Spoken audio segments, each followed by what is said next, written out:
Welcome back to Movie Jungle. Today we'll be covering the top 6 best movies in the past 5 years. Let's get into the video. I just like the sound of it. Number 6, Parasite. Korean director Bong Joon-ho's black comedy thriller about an impoverished family who scheme their way into an upper crust household artfully explores resentment between the haves and the have-nots. Even more striking is its deep humanity. Both the scammers and the scammed earn our sympathy. Parasite is today's answer to filmmaker Jean Renoir's famous line, "The awful thing about life is this, everyone has their reasons." 부모님 얼굴도 뵙고 좋더라. 건강들 하시고. 일거리가 없으셔도 네가 내 대신 우리 다송이는 완전 예술가 재질인데.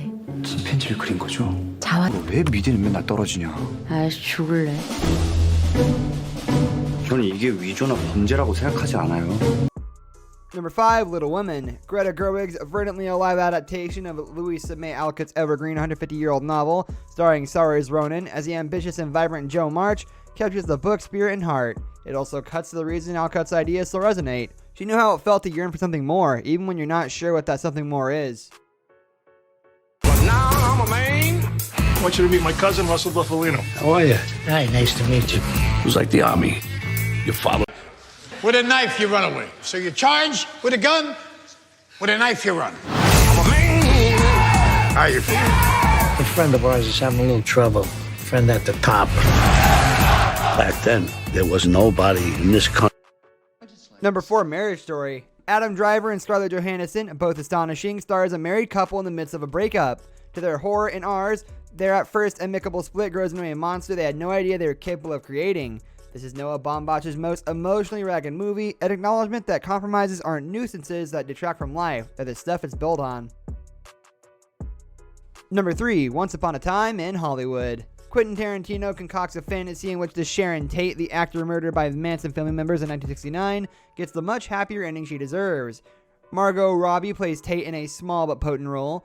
She's the patron spirit of a late 1960s Hollywood in which has been actor and his stunt double and buddy struggle to find their place. This is Tarantino's most affectionately detailed picture, filled with tenderness for a lost Hollywood and a lost era of filmmaking.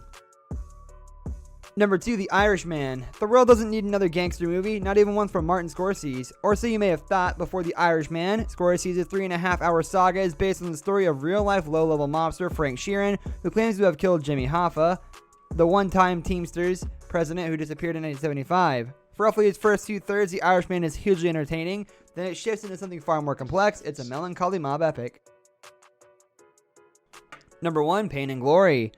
In any life, there's only so much time to do all we want and need to do. In Pedro Almodovar's Pain and Glory, Antonio Banderas gives a performance of a lifetime as a 60-ish filmmaker, Salvador Malo, a stand-in, more or less, for Almodovar himself, who's in so much physical pain that he's uncertain whether he'll work ever again. Worse yet, his suffering is so intense that he may not care.